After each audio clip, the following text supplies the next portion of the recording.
From the investor ways to do it perspective, well. for taking care, what's the biggest red flag, or what's the warning sign, the number 1, 2, and 3 warning signs that retail investors should be looking for? Look, if you want 3 flags, I would say that you can put 3 filters to separate the noise from the signal. And the first one, as Jesse mentioned, is this company focused on Bitcoin?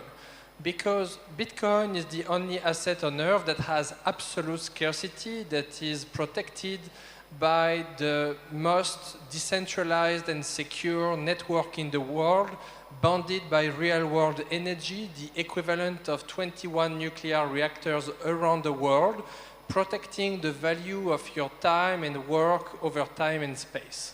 That's quite unique, and it's the first time in humanity that you have this unique information that this asset is working for you over time. And this network is powering you, your family, your corporation, your institution.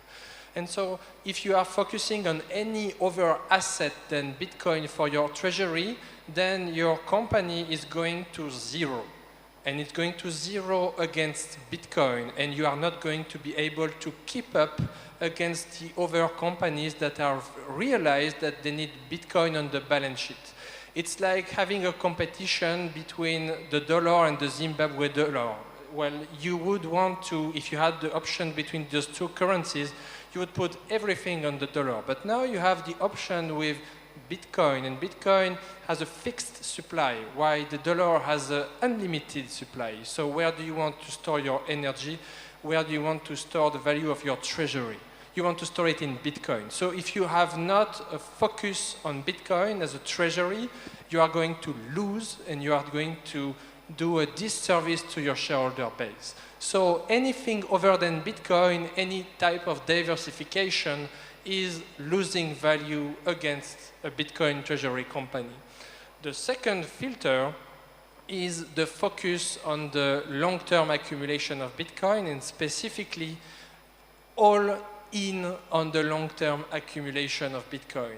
Is the company fully committed on a Bitcoin standard to putting all of its long-term capital to Bitcoin on its balance sheet?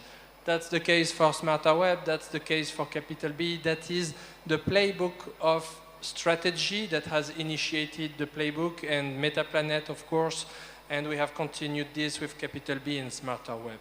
And I would say that this is the second principle, and it's extremely important because it guides from an ethical perspective what will be the role of the Bitcoin treasury company in capital markets. Because when you raise capital, you need to be a Bitcoin maximalist to negotiate terms with financial institutions that protect your retail investment base and that are extremely accretive over time, not to make a quick buck, not to make a quick pump and dump scheme and then lose the capital over time of your shareholder base. So I think that's an extremely important component.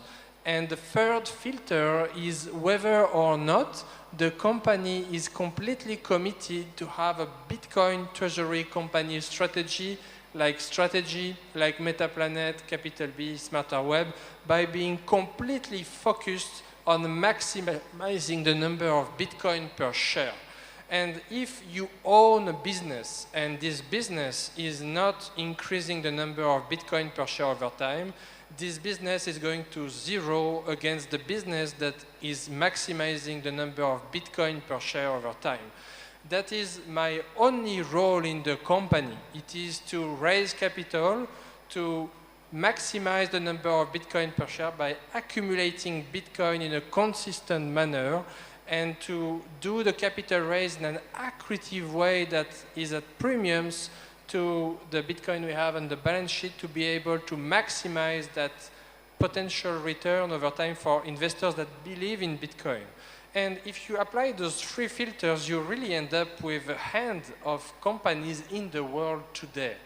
And that provides a lot of clarity and a lot of peace of mind. And at the end of the day, when we talk to major investors, what we are able to do as a completely focused Bitcoin treasury company is to provide peace of mind for investors that know that they have a team that is dedicated to buying more Bitcoin for them over time, and that is extremely powerful to take advantage of capital market, the elasticity of capital market, to acquire the most inelastic asset on earth, which is Bitcoin.